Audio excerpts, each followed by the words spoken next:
بسم اللہ الرحمن الرحیم۔ السلام علیکم دوستو، آج ہے 26 اکتوبر 2020۔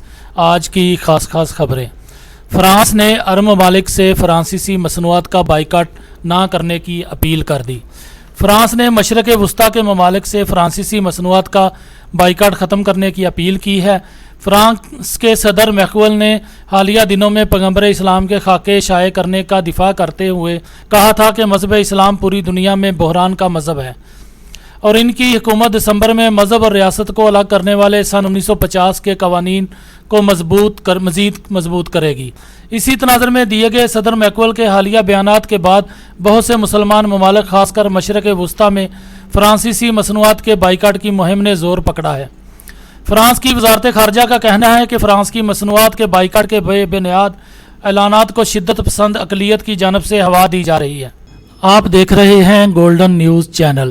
برائے مہربانی ویڈیو کو لائک کریں، شیئر کریں اور کمنٹس باکس میں اپنی رائے کا اظہار کریں، اور چینل کو سبسکرائب کریں اور بیل آئیکن پر کلک کریں تاکہ ہماری آنے والی تمام ویڈیوز آپ باقاعدگی سے دیکھ سکیں۔ اور اگلی خبر میں ہم بات کریں گے فرانس میں گستاخانہ خاکوں کے خلاف فلسطین کے مسلمان سڑکوں پر آ گئے۔ فرانس میں گستاخانہ خاکوں کی اشاعت کے خلاف فلسطین کے مسلمان بڑی تعداد میں رات گئے جن سڑکوں پر نکل آئے گئے۔ ملکی خبر رساں ادارے کے مطابق فرانس میں نبی کریم صلی اللہ علیہ وآلہ وسلم کی شان میں گستاخی اور گستاخانہ خاکے عمارتوں پر لگانے کے خلاف فلسطین کے مسلمان رات میں سڑکوں پر نکل آئے اور گستاخانہ خاکوں کی اشاعت پر شدید احتجاج کیا۔ احتجاجی مظاہرین کی بڑی تعداد نے فرانس کے صدر کے خلاف شدید نعرے بازی کی اور گستاخانہ خاکوں کی اشاعت پر شدید غم و غصے کا اظہار کیا، اور ہاتھوں میں کلمہ طیبہ کے بینر اٹھائے ہوئے تھے۔ دوسری جانب سوشل میڈیا پر بھی دنیا بھر کے مسلمان گستاخانہ خاکوں کی اشاعت کے خلاف فرانس کو شدید تنقید کا نشانہ بنا رہے ہیں۔ اور اگلی خبر میں ہم بات کریں گے عمران خان کا فیس بک کے سربراہ مارک زکربرگ کو خط، اسلام مخالف مواد پر پابندی کی گزارش۔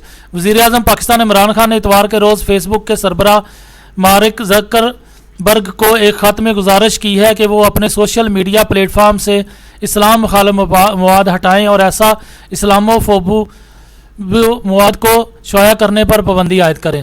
وزیر اعظم کے دفتر کی جانب سے جاری کردہ اس خط کے متن میں عمران خان نے زکربرگ سے کہا ہے کہ وہ ان کی توجہ فیس بک پر ایسے اسلام مخالف مواد کی طرف دلانا چاہتے ہیں جو عالمی سطح پر نفرت، شدت پسندی اور پرتشدد واقعات میں اضافے کا باعث بن رہا ہے۔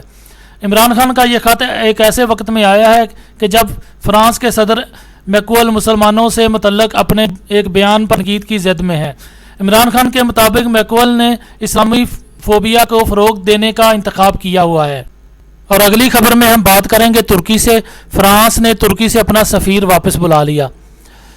صدر رجب طیب اردوان کی فرانس کے صدر ایمانوئل میکرون پر تنقید کے باعث فرانس نے اپنے سفیر کو واپس بلا لیا۔ بین الاقوامی میڈیا کے مطابق ترک صدر رجب طیب اردوان نے ایک تقریب سے خطاب کے دوران نبی کریم صلی اللہ علیہ وآلہ وسلم کے توہین امیز خاکوں کی اشاعت اور مسلم دشمن پالیسیوں پر شدید تنقید کی تھی۔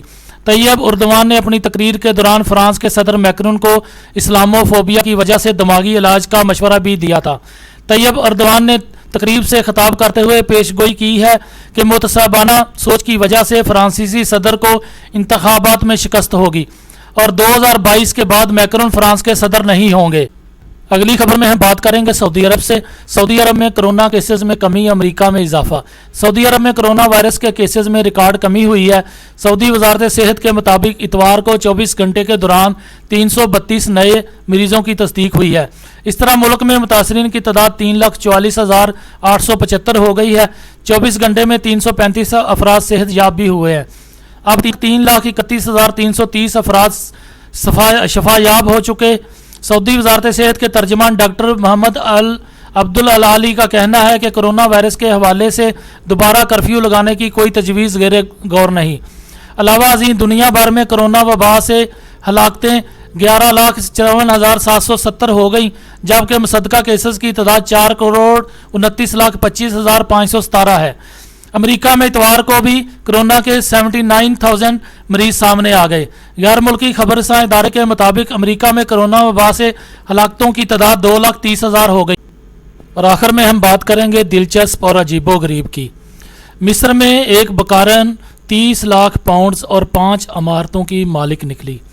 مصر میں پولیس نے خاتون بکارن کو گرفتار کیا ہے جس کے بینک اکاؤنٹ میں 30 لاکھ مصری پاؤنڈز موجود ہیں اور وہ 5 رہائشی عمارتوں کی بھی مالک ہے۔ غیر ملکی خبر رساں ادارے کے مطابق 57 سالہ بکارن جو ویل چیئر پر بیٹھے مصر کے پوش بازاروں میں بھیک مانگتی ہے اور خود کو اپاہج بتاتی تھی، اسے پولیس نے پکڑ لیا۔ نفیسہ نامی ہمدردی کا سہارا لے کر لوگوں سے بھیک کے نام پر رقم بٹورتی تھی۔ جعلساز بکارن کا بانڈا اس وقت پھوٹا جب وہ اپنا کام ختم کر کے ویل چیئر سے اتر کر پیدل گھر کے لیے روانہ ہونے لگی، تاہم پولیس نے یہ منظر دیکھ لیا اور اس کا پیچھا کر کے اسے گھر سے حراست میں لے لیا۔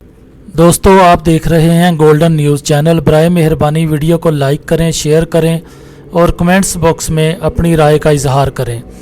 چینل کو سبسکرائب کریں اور بیل آئیکن پر کلک کریں تاکہ ہماری آنے والی ویڈیوز آپ دیکھ سکیں۔ شکریہ۔